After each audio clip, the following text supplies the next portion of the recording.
नमस्कार मेरे प्यारे विद्यार्थियों। आज की क्लास में हम लोग सीखेंगे क्लास 10th के इतिहास का चैप्टर नंबर 7 व्यापार और भूमंडलीकरण। इसमें हम लोग पहले लघु उत्तरीय प्रश्नों को टेकअप करेंगे। विश्व बाजार किसे कहते हैं? देखिए, वैसा बाजार जिसमें विश्व के सभी देशों की वस्तुएं आम लोगों के लिए खरीदने और बेचने के लिए उपलब्ध हो। मतलब विश्व का कोई भी देश हो उसमें अपना सामान को ले आके बेच सकता हो, खरीद सकता हो, वैसे बाज़ार को हम लोग विश्व बाज़ार कहते हैं। जैसे भारत की आर्थिक राजधानी जो मुंबई है वो विश्व बाज़ार है। दिल्ली, कोलकाता, ये सब क्या है? विश्व बाज़ार है। यहाँ पे विश्व के सभी देशों के सामान बिकते हैं। ठीक है। अगला क्वेश्चन है, औद्योगिक क्रांति क्या है? औद्योगिक क्रांति का मतलब क्या होता है? उत्पादन क्षेत्रों में मशीनों और वाष्प शक्ति के उपयोग से जो व्यापक परिवर्तन हुआ। देखिए, पहले उत्पादन हो रहा था क्या? किसी भी फैक्ट्री में मजदूर लगे हुए थे, हाथ से काम करते थे। बाद में क्या हुआ? धीरे धीरे नए नए मशीनों का आविष्कार हुआ, वाष्प इंजन का आविष्कार हुआ।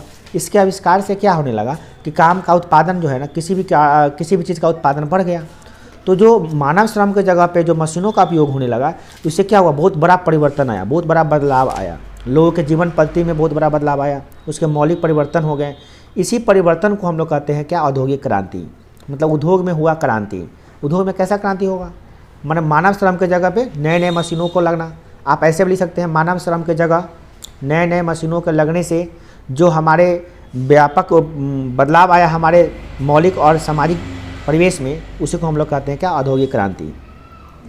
अगला क्वेश्चन क्या है? आर्थिक संकट से आप क्या समझते हैं? देखिए, आर्थिक संकट का मतलब क्या होता है? अर्थतंत्र में, मतलब अर्थशास्त्र में आने वाली वैसी स्थितियाँ जिसमें तीनों आधार, हमारा तीन आधार क्या क्या चीज़ है? कृषि है, उद्योग है, व्यापार है, ये सब अवरुद्ध हो जाता है, मतलब रुक जाता है। मतलब कि ना तो ठीक ढंग से खेती बाड़ी हो, ना ठीक ढंग से व्यापार चले, ना ठीक ढंग से कोई उद्योग चले। जब खेती नहीं हो रहा है, उद्योग भी नहीं लग रहे हैं, व्यापार भी नहीं हो रहा है, तो हम कहेंगे क्या? कि हमारे देश का आर्थिक स्थिति खराब हो गया, अर्थ संकट आ गया, आर्थिक संकट आ गया। क्योंकि पैसा कहाँ से आता है? या तो कृषि से आएगा, नहीं तो कोनो फैक्ट्री से पैसा आएगा, नहीं तो व्यापार करने से पैसा आएगा, है ना। और जब आदमी यही सब काम नहीं कर पाएगा तो क्या कहेंगे? कि आर्थिक मंदी हो गया। लोगों के पास इनकम ही नहीं जनरेट हो रहा है, पैसा ही नहीं कमा रहा है, तो आर्थिक मंदी हुआ कि नहीं हुआ? तो ऐसे संकट को हम लोग करते हैं क्या? आर्थिक संकट। ठीक है। तो अथा हमारा प्रश्न क्या? देखिए, भूमंडलीकरण किसे कहते हैं? करा क्या? जीवन के सभी क्षेत्रों में एक अंतर्राष्ट्रीय स्वरूप जिसने दुनिया के सभी लोगों को आपस में जोड़ दिया, संपूर्ण विश्व एक बड़े गांव के रूप में परिवर्तित हो गया, भूमंडलीकरण कहलाता है। मतलब क्या हुआ? भूमंडलीकरण को अगर दूसरे शब्दों में लिखे तो क्या लिखेंगे? भूमंडलीकरण एक ऐसी प्रक्रिया थी जिसमें विश्व के सभी देशों को एक साथ जोड़ दिया गया। तो जोड़ा गया किस लिए? व्यापार वाणिज्य करने के लिए, है ना, वस्तुओं का आदान प्रदान करने के लिए। कोई चीज़ आज अमेरिका में बनता है तो आप इंडिया में खरीद सकते हैं कि नहीं खरीद सकते हैं? इंडिया में कोई सामान बन रहा है, अमेरिका वाला खरीद सकता है कि नहीं खरीद सकता है? खरीद सकता है। इसका मतलब ये कैसे हो गया है? भूमंडलीकरण के कारण पूरा विश्व अब एक गाँव की तरह हो गया है। आप कोई देखिए, आए आदमी क्या करता है? बड़े बड़े बिजनेसमैन होते हैं, वो नाश्ता का ब्रेकफास्ट करते हैं मुंबई में, लंच करते हैं कहाँ? लंदन में, है ना। इस तरह से मतलब देखते हैं कि वो अपना बिजनेस स्टडी के हिसाब से अपने जाते आते रहते हैं। तो पूरा देश जुड़ा है तब ना, सब देश एक दूसरे के साथ जुड़ गया, तो क्या कहलाया? भूमंडलीकरण। सब देश को जुड़ना ही आपस में क्या कहलाता है? भूमंडलीकरण हो गया। अगला क्वेश्चन क्या है? 5वां नंबर, ब्रिटेन वुड्स सम्मेलन का उद्देश्य क्या था? देखिए, द्वितीय विश्व युद्ध के बाद औद्योगिक विश्व में आर्थिक स्थिरता एवं पूर्ण रोजगार बनाए रखने के लिए, विश्व शांति स्थापित करने के लिए एक सम्मेलन किया गया जो ब्रिटेन में हुआ था, जिसका नाम पड़ा ब्रिटेन वुड्स सम्मेलन। देखिए, ब्रिटेन वुड्स सम्मेलन का मुख्य उद्देश्य क्या था? द्वितीय विश्व युद्ध खत्म हो गया। द्वितीय विश्व युद्ध 1939 में खत्म हुआ था। ठीक है, नहीं 1939 में शुरू हुआ था, 1942 में खत्म हो गया। तो अब विश्व युद्ध खत्म हो गया था, विश्व युद्ध में पूरा देश सब भाग लिया था, तो उसका आर्थिक स्थिति खराब हो गया। आर्थिक स्थिति खराब हो गया तो उनका आर्थिक स्थिति कैसे सुधरेगा? उनका आर्थिक स्थिति सुधारने के लिए क्या करना पड़ेगा? कोई ना कोई तरीका अपनाना पड़ेगा। तो ब्रिटेन वुड्स सम्मेलन किया गया, जिसमें बताया क्या किया कि सबका जो रोजगार है वो सही ढंग से चले, सबका जो सबके पास पैसे हो, सबका काम धंधा हो। बहुत युद्ध में क्षति हुआ है, युद्ध होता है तो कोई एगो देश का थोड़ी क्षति होता है, सब देश का क्षति होता है। तो ब्रिटेन वुड्स सम्मेलन किया गया, जिसके तहत क्या किया गया? शांति व्यवस्था कायम की गई और लोगों के अर्थव्यवस्था को सुधार करने के लिए काम किए गए। ठीक है। अगला क्वेश्चन क्या देखिए? अगला क्वेश्चन आपका, बहुराष्ट्रीय कंपनी क्या है? देखिए, बहुराष्ट्रीय कंपनी होता क्या? वैसा कंपनी जो कई देशों में एक साथ व्यापार और व्यवसाय करता हूँ। मतलब वैसा कंपनी जो एक देश में प्रोडक्ट नहीं बेच रहा है, वो कई देशों में बेच रहा है सामान को, ये बहुराष्ट्रीय कंपनी कहलाता है। ठीक है। देखिए बहुराष्ट्रीय कंपनी जो थी ना, उसका जैसे कि आप देखें टाटा का कार है, टाटा का कार आपको सिर्फ इंडिया में नहीं मिलता है, अमेरिका में मिल जाएगा, जापान में भी मिल जाएगा, है ना, रूस में मिल जाएगा। और बहुत ऐसे कार, जैसे कि अमेरिका का जो HP का लैपटॉप है, एप्पल का मोबाइल है, तो आईफोन जो है अमेरिका की कंपनी है, और देखिए यहाँ पे भी बिकता है। तो आखिर ऐसा क्यों हो गया? क्योंकि वो बहुराष्ट्रीय, एप्पल जो है एक देश का कंपनी नहीं हो गया, अब वो बहुराष्ट्रीय कंपनी हो गया। एप्पल का जो मोबाइल है उसका जो उसका मेन ब्रांच है ये आपका चेन्नई में आ गया। अब चेन्नई में वहाँ बनता है एप्पल का मोबाइल, तो है कंपनी कहाँ की? अमेरिका की। अब बना कहाँ रही है? चेन्नई में। खरीद रहा है इंडिया वाला। चाइना में भी बिक रहा है, जापान में भी बिक रहा है, रूस में भी बिक रहा है। एक अमेरिका की कंपनी सब जगह बेच रही है प्रोडक्ट। तो कहीं ना कहीं विश्व बहुराष्ट्रीय कंपनी है, विश्व बाजार में अपने प्रोडक्ट को उतार रही है। एक देश वाला लोग नहीं खरीदेगा, पूरे विश्व का लोग खरीद रहा है उसको। तो हम कह रहे हैं क्या बहुराष्ट्रीय कंपनी है, मतलब एक देश का नहीं, बहुत सारे देशों को डील करता है वो, ठीक है ना। सैमसंग है, देखिए सैमसंग यहाँ की कंपनी नहीं है, वो नॉर्थ कोरिया की है कंपनी। तो नॉर्थ कोरिया की कंपनी है सैमसंग। हम लोग देखते हैं सैमसंग का मोबाइल खरीदेंगे, सैमसंग का मोबाइल खरीदेंगे। भैया सैमसंग का मोबाइल मेरे यहाँ का नहीं है, इंडिया का नहीं है, फिर भी हम लोग खरीद रहे हैं, है कि नहीं। तो इस प्रकार से देख रहे हैं क्या, क्योंकि ये पूरे विश्व बहुराष्ट्रीय कंपनी है, एक साथ कई देशों में सामान बेचती है ना। अगला क्वेश्चन देखिए क्या आपका, 1929 के आर्थिक संकट के कारणों को संक्षिप्त में बताइए। देखिए हुआ क्या था कि 1929 में पूरे विश्व में संकट पड़ा था, आर्थिक संकट। मतलब कि न तो कृषि पैदावार हो रहा था, न व्यापार वाणिज्य बढ़ रहा था, न उद्योग चल रहा था। तो ऐसी स्थिति को हम लोग कहते हैं आर्थिक संकट। पढ़े हैं हम लोग क्वेश्चन। आर्थिक संकट का मतलब यही ना होता है, न तो कृषि उत्पादन हो, न व्यापार वाणिज्य हो, न उत्पादन हो, फैक्ट्री में उत्पादन हो, तो हम कहते हैं कि आर्थिक संकट हो गया है। तो आर्थिक संकट होने से क्या हो गया? आर्थिक संकट होने से मतलब कि उसके कारण क्या थे, काहे हुआ था? देखिए तो इसका कारण था नवीन तकनीकी प्रगति तथा बढ़ते हुए मुनाफे के कारण उत्पादन में जो भारी वृद्धि हुई, उससे ऐसी स्थिति उत्पन्न हो गई कि जो कुछ उत्पादित किया जाता था उसे खरीद सकने के वाले लोग बहुत ही कम थे। हुआ क्या कि नया नया तकनीक आ गया, नए नए मशीन आ गए। तो फैक्ट्री में बड़े बड़े मशीन लग गए, तो जहाँ पे उत्पादन हो रहा है 100, वहाँ पे होने लगा 400, 4000। तो अब उत्पादन तो हो गया, फैक्ट्री में सामान तो बन गया, मगर उसको लोग खरीद ही नहीं रहा है। अब जो पूंजी लगाए हुए हैं उसका पूंजी इन्वेस्ट हो गया। तो पूंजी इन्वेस्ट हो गया तो बेचारा अब मान लिया आप कोई पंखा की कंपनी है, पंखा बना दी, खूब बहुत सारा पंखा बना दी मशीन से, मगर वो बिक ही नहीं रहा है, तो उसका पंखा पड़ा हुआ रहेगा। तो पंखा पड़ा हुआ स्टॉक में तो फिर पंखा बनाएगी नहीं बनाएगी। इस प्रकार से उसका क्या होगा, स्थिति खराब हो गया। न उत्पादन हो रहा था, न व्यापार हो रहा था, लोग गरीब हो चुके थे, उत्पादन बढ़ गया था, उत्पादन खूब बढ़ गया, खूब सामान सब बन गया, मगर खरीदने के लोगों के पास पैसा रहेगा तभी ना खरीदेगा। लोग के पास पैसे नहीं है, सब गरीब है, उसको खाने के लिए पैसा नहीं, खरीदने के लिए क्या पैसा रहेगा कोई सामान, है ना। कोई सामान खरीदे कैसे खरीदेगा? तो इसीलिए उससे उत्पादन भी कम गया, उत्पादन को भी रोकना पड़ा। उत्पादन को रोकना पड़ा तो बड़ा बड़ा मशीन सब लगा लिया है, और उत्पादन बेचारा कर नहीं रहा है, तो उसको तो प्रॉफिट नहीं, लॉस होगा। तो लॉस होने लगा, तो इससे तो ये आर्थिक संकट आ गया। पूरे भारत में नहीं, पूरे विश्व में आर्थिक संकट हुआ था। और सबसे ज़्यादा आर्थिक संकट का मार जो झेला था वो है अमेरिका। अमेरिका का सबसे ज़्यादा आर्थिक संकट हुआ था। अगला क्वेश्चन क्या है, औद्योगिक क्रांति ने किस प्रकार विश्व बाजार के स्वरूप को विस्तृत किया? यहाँ पे विस्तृत होगा। देखिए औद्योगिक क्रांति ने किस प्रकार से विश्व बाजार के स्वरूप को, देखिए औद्योगिक क्रांति जब हुआ, मतलब कि जब मानव श्रम की जगह पे नए नए मशीनों का उपयोग होने लगा, तो वो किस प्रकार से विश्व स्वरूप को बदल दिया, विश्व के बाजार के स्वरूप को बदल दिया। देखिए विश्व बाजार के स्वरूप को बदलने का कारण क्या था? तो जब नए नए मशीन लगते हैं, नए नए उद्योग लगते हैं, नए नए चीज़ उसमें आने लगे, तो उससे क्या होने लगा? उससे ये फायदा होने लगा कि उत्पादन बढ़ गया। उत्पादन बढ़ गया तो अब मेरे फैक्ट्री में उत्पादन जो पहले हो रहा था 100, अब हो रहा है 1 लाख। तो हम अपना सामान को और दूर दूर तक बेचेंगे कि नहीं बेचेंगे? अब इंडिया में नहीं, हम जापान में बेचने जा रहे हैं, रूस में बेचने जा रहे हैं। तो विश्व बाजार के स्वरूप बदल गया। पहले विश्व बाजार नहीं था, अब विश्व बाजार होने लगा, क्योंकि अब सामान ज़्यादा बन रहा है, तो दूसरे देशों में जाके बेचना पड़ेगा ना हमको। तो उस दूसरे जाके देशों में जाके सामान बेच रहा है, वो देश फिर इस देश में आके सामान बेच रहा है। सब देश एक दूसरे के देश में जाके क्या करने लगा, सामान की खरीद बिक्री करने लगा, और विश्व बाजार बन गया। मतलब पहले बाजार एगो इंडिया का था, तो इंडिया के लोग खरीदेगा बेचेगा, अब पूरे विश्व का लोग खरीद सकता है, कहीं का सामान खरीद सकते हैं। आप देखिए ना, फ्लिपकार्ट है, अमेजन है, तो इस पर क्या करते हैं, आपको जहाँ का वस्तु समझ में आता है, जो स्नैपडील है, बहुत सारा है, तो उसमें क्या कर, जो पसंद आता है प्रोडक्ट उसको क्या करते हैं, आप सेलेक्ट कर लेते हैं, डिलीवरी लगाते हैं, उसका डिलीवरी चार्ज लगता है कुछ, आपके घर पर पहुँच जाता है, पहुँचता है कि नहीं पहुँचता है। तो कहीं ना कहीं ये होता है क्या कि ये आज विश्व बाजार हो गया है, इसलिए ऐसा हुआ है। हालांकि विश्व बाजार के स्वरूप को समझाइए। विश्व बाजार किसे कहते हैं? देखिए औद्योगिक क्रांति जब हुआ तो उसके साथ साथ व्यापार जो है, वाणिज्य बहुत तेज़ी से रफ्तार पकड़ लिया। तो औद्योगिक क्रांति के बाद जो व्यापार और श्रमिक का पलायन होना शुरू हो गया। पूंजी का प्रवाह, तीन चीज़ होने लगा, व्यापार भी प्रवाह होने लगा, व्यापार फैलने लगा, श्रमिक लोग भी एक जगह नहीं टिक रहे थे, सब जगह दूसरे दूसरे जाके, कौन जापान जा रहा है, कौन अमेरिका जा रहा है, कौन सऊदी अरब जा रहा है, कहीं कहीं जा के सब अपना काम पकड़ने लगे, है ना, पलायन करने लगे। और पूंजी का प्रवाह होने लगा, तीन चीज़ हुआ, व्यापार का प्रवाह होने लगा, व्यापार फैलने लगा, श्रमिक लोग इधर उधर जाके अपना काम पकड़ने लगे, एक जगह बिहार का श्रमिक जो है लंदन जाके कमाने लगा, अमेरिका जाके कमाने लगा, है ना, पेरिस चला गया है, इस प्रकार से चला गया, पलायन होने लगा। पूंजी का प्रवाह हुआ, पूंजी, अमेरिका का कंपनी आके इंडिया में खोल रही है फैक्ट्री, इंडिया के कंपनी जाके सऊदी अरब में खोल रही है फैक्ट्री, सऊदी अरब का कंपनी चाइना में खोल रही है, इस प्रकार से हेरफेर होने लगा। तो तीनों चीज़ों का प्रवृत्ति फैल गया। इससे क्या, विश्व बाजार बहुत बड़ा हो गया, बहुत बड़ा लेवल पे हो गया, पहले बहुत बड़ा लेवल पे नहीं था वो। अगला क्वेश्चन क्या है, भूमंडलीकरण में बहुराष्ट्रीय कंपनियों का योगदान को स्पष्ट कीजिए। देखिए, अभी आपको पढ़े हैं कि बहुराष्ट्रीय कंपनी किसे कहते हैं, तो वैसा कंपनी जो अपने सामान को एक देश के साथ साथ कई देशों में बेचता हो, एक देश में नहीं कई देशों में बेच रहा है, उसे क्या कहते हैं, बहुराष्ट्रीय कंपनी।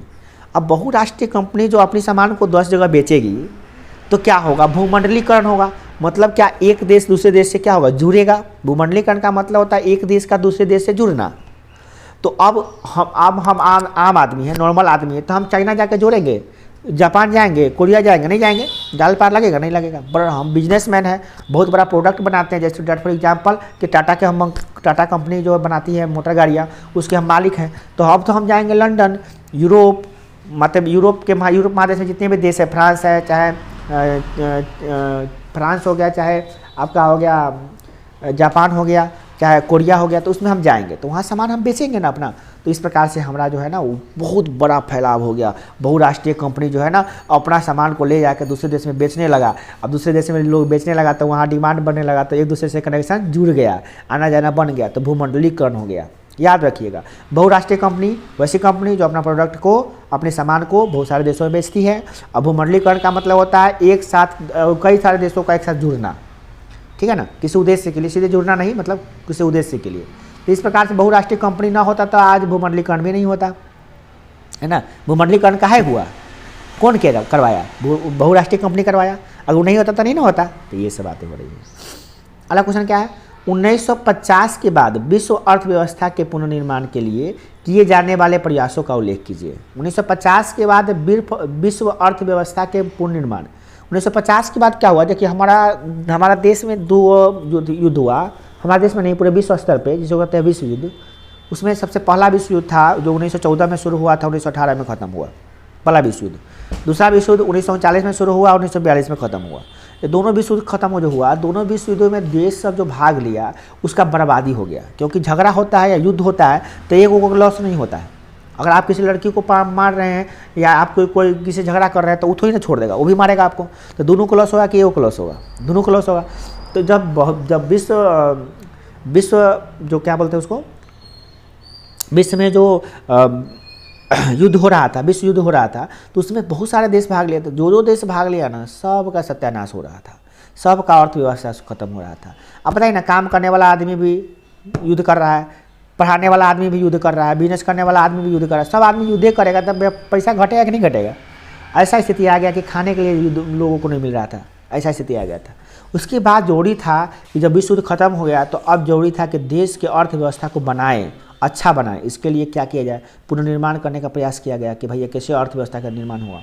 द्वितीय विश्व युद्ध की समाप्ति होने के बाद उत्पन्न जो समस्याएं थी उनको हल करने के लिए तथा जो तबाही हुआ था उसका पुनर्निर्माण, जैसे बिल्डिंग टूट गया, पुल टूट गया, सड़क टूट गया, उसको बनाने के लिए अंतर्राष्ट्रीय स्तर पर एक प्रयास शुरू हुआ। क्या हुआ, 1957 में यूरोपीय आर्थिक समुदाय के जितने भी लोग थे, यूरोपीय इकोनॉमिक कम्युनिटी जो थी, EEC जो थी, उसकी स्थापना की गई। यूरोपियन इकोनॉमिक कम्युनिटी, इसकी स्थापना की गई। इसमें France, Germany, Belgium, Holland, Luxembourg, Italy इत्यादि देश शामिल हुआ, सब देश शामिल हुआ। इन देशों ने एक साथ साझा बाजार स्थापित किया कि हम लोग साथ में कंबाइन करके बाजार स्थापित करते हैं। 1960 में ग्रेट ब्रिटेन इसका सदस्य बन गया। तत्कालिक विश्व के दो महत्वपूर्ण शक्तियाँ, संयुक्त राष्ट्र अमेरिका और सोवियत रूस, दो शक्तियाँ मेन थी पहले, एगो अमेरिका एगो रूस, दोनों जो है ना ये अपना प्रभाव स्थापित करना चाहते थे। सोचते थे कि हम ही दो रहे, बाकी सब मर जाए। ये बड़का हवेल मछली, जैसे तालाब में बड़का मछली नहीं होता है, छोटका मछली को खाया जाता है, इसलिए दो बड़का मछली था। कौन कौन, एगो अमेरिका एगो रूस। अब यो उससे बड़का मछली है, अब जो अमेरिका और रूस बहुत बड़ा अपने आप को बहुत तुरंत समझता है कि हम ही सबसे बड़ा देश है ना। तो वो लोग क्या करते चाहते थे कि हम अपना प्रभाव स्थापित करें। इस प्रयासों से क्या अमेरिका इस प्रयास में अमेरिका की सहायता विश्व बैंक और अंतर्राष्ट्रीय मुद्रा कोष में भरपूर सहायता मिली। अमेरिका ने भी अच्छा प्रयास किया, इसमें सहायता किया। और विश्व बाजार जो विश्व बैंक है, विश्व बैंक उसको विश्व बाजार के लिए लोन उपलब्ध कराने लगे। जो भी आदमी विश्व स्तर पर व्यापार कर रहा है उसको लोन देती थी विश्व बैंक। विश्व बैंक में जानते हैं विश्व बैंक से कोई भी देश पैसा लोन ले सकता है ना, इस तरह से था। तो अंतर्राष्ट्रीय मुद्रा कोष ने भरपूर सहायता किया, जबकि रूस ने अपने विचारों को राजनीतिक शक्तियों का इस्तेमाल ज़्यादा किया। दोनों देशों ने अपनी नीतियों के अनुसार विश्व के दो देशों का सहयोग किया। मतलब कहने का मतलब इस प्रकार से ये सारे देश जो रूस और अमेरिका दोनों सब मिलकर, और ये सारे देश France, Germany, Belgium, Holland, Luxembourg, Italy सब शामिल होकर एक नई अर्थव्यवस्था को स्थापित किया, जिसमें क्या हुआ कि सभी एक कॉमन बाजार बनाया कि आप मेरे सामान को अपने देश में चलवाइए, आपका सामान को हम अपने देश में चलाएंगे। सब देश एक दूसरे से जुड़ेंगे, बहुराष्ट्रीय कंपनी हमारा बनेगा, प्लस में विश्व बाजार का होगा, भूमंडलीकरण होगा। इससे आपका विकास होगा, मेरा विकास होगा, पूरे देश का, पूरे समाज का विकास होगा। क्यों ना ऐसा काम किया जाए, है ना। अब ऐसा करेंगे तो हम लड़ के तो बर्बाद हो गए। अब हम लोग काम करके आगे बढ़ेंगे और देश को आगे बढ़ाएंगे। तो इस प्रकार से वो काम करना शुरू कर दिया। इसमें वो 6 नंबर प्रश्न है, जो इसका आंसर हम आपको कहिएगा तो डिस्क्रिप्शन में दे देंगे, नहीं तो वीडियो बना देंगे। क्वेश्चन क्या है, भूमंडलीकरण के प्रभाव भारत पे क्या पड़े, मैंने भूमंडलीकरण का भारत पे क्या प्रभाव पड़ा, इसको मतलब यहाँ पे मिसिंग है, इसको बता देंगे आपको। 7 नंबर प्रश्न क्या है, विश्व बाजार के लाभ हानि पर टिप्पणी लिखना है। विश्व बाजार जो हुआ उसके लाभ क्या हुआ और हानि क्या हुई। देखिए विश्व बाजार जो होता क्या होता है कि पूरे विश्व का सामान उसमें बिकता है, सब देश का सामान बिक रहा है। तो इसमें क्या हुआ, विश्व बाजार के कारण से व्यापार और उद्योग में तीव्र गति आ गया। व्यापार भी बढ़ने लगा, उद्योग भी बढ़ने लगा। आधुनिक बैंकिंग व्यवस्था भी बहुत बढ़िया होने लगी। बैंक तुरस्त हो गया, क्योंकि व्यापार को चलाने के लिए बैंक की आवश्यकता होती है ना। तो बैंक है ना, सब कुछ फाइनेंस वगैरह करती है, सब कुछ लोन वगैरह प्रोवाइड कराती है। तो इस तरह से बैंक भी बनने लगा। औपनिवेशिक देशों में यातायात के साधन भी बनने लगे।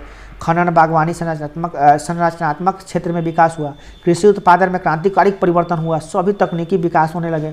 विश्व बाजार में इससे होने से ये सब लाभ होने लगा। अब जो देश हम पे, जैसे ब्रिटेन हम पे कब्जा किए हुआ है, तो ब्रिटेन ने जब यहाँ देखा कि विश्व बाजार हो गया है तो क्यों ना इंडिया में प्रोडक्ट बनाए। तो प्रोडक्ट बनाने के लिए कच्चा माल चाहिए, कच्चा माल को ढोने के लिए सड़क चाहिए, पुल चाहिए। तो हमने सब क्या किया, अपने इंडिया में भी सड़क, पुल, स्कूल, अस्पताल सब खुलवाने लगा झूठों के, है ना, दिखाने के लिए, ताकि अपना वो शोषण कर सके, इंडिया के सामान सबको नोच के खा सके, इंग्लैंड ले आ सके, बेच सके, है ना। इसके लिए वो सब काम करना शुरू कर दिया। कुछ अच्छा काम किया, बहुत अच्छा काम भी हुआ। विश्व बाजार को होने से बहुत कुछ सुधार भी हुआ, कुछ हानियाँ भी हुई। हानि क्या हो गया, देखिए औपनिवेशिक देशों का शोषण तीव्र हो गया। अब जो देश जो है ब्रिटेन हम लोगों को गुलाम बनाया था, पहले आराम से शोषण कर रहा था, अब विश्व बाजार हो गया, डिमांड होने लगा प्रोडक्ट का कि हमको कपड़ा चाहिए, कपड़ा खरीदने के लिए। तो अब इंडिया में जो ब्रिटेन का जो मिल लगाया हुआ है, कपड़ा का मिल, वो सब उत्पादन बढ़ाएगा ना, अपना प्रोडक्ट बढ़ा के उत्पादन करे। उत्पादन करो, जल्दी जल्दी उत्पादन करो, हमको बेचना है, इधर रूस में बेचना है, जापान में बेचना है, चाइना में बेचना है, बनाओ प्रोडक्ट। तो और ज़्यादा शोषण करना शुरू कर दी यहाँ के, मतलब कि इंडिया को और ज़्यादा बर्बाद करने लगे ये लोग, ब्रिटेन के लोग। तो विश्व बाजार के होने से हम लोगों को बहुत हानि भी हुआ, ऐसा नहीं कि लाभ ही हुआ। अब लाभ हो रहा है अलग बात है, मगर उस समय हानि भी हुआ था, क्योंकि उस समय एक चीज़ तो ये हो गया कि वो लोग शोषण करने लगे, और दूसरा नंबर बात क्या था कि विश्व बाजार जब हो गया तो औद्योगिकरण हो गया। औद्योगिकरण भी हो गया, उस समय मशीन नया नया लग गया था। तो लघु उद्योग और कुटीर उद्योग जो हमारे देश में था, छोटे छोटे जो घरों में उद्योग लगे हुए थे, वो सब खत्म हो गया। अब आपके घर में 10 आदमी मिल के दिन भर में 2 साड़ी बनाता है ना, फैक्ट्री में। अब वो बड़ा बड़ा मशीन लग गया, एगो मशीन जो है एक दिन में 200 साड़ी निकाल रहा है, तो उसका प्रोडक्शन बढ़ रहा है, तो वो सस्ता साड़ी बेच रहा है। आपका साड़ी महंगा है तो आपका खरीदबे नहीं करेगा, तो सस्ता वाला से चलने लगा। तो छोटे छोटे जो उद्योग थे हमारे देश में, जो लघु उद्योग थे, कुटीर उद्योग, तो सब खत्म हो गया। अब जब आदमी 10 गो आदमी, एगो उद्योग बंद हुआ, 10 को 15 आदमी बेरोजगार हो गया, तो बेरोजगारी भी हमारे देश में बहुत ज़्यादा हो गया। मतलब कि विश्व बाजार के होने से बेरोजगारी भी हमारे देश में बहुत फैल गया। तो इस तरह से अब नेक्स्ट वीडियो में हम मिलेंगे, जिसमें द्विउत्तरीय प्रश्नों को डील करेंगे। 5 द्विउत्तरीय प्रश्न है और 1 लघुत्तरीय प्रश्न छूट गया है, 6ठा नंबर वो भी बता देंगे आपको। Thank you for watching. जय हिंद, जय भारत।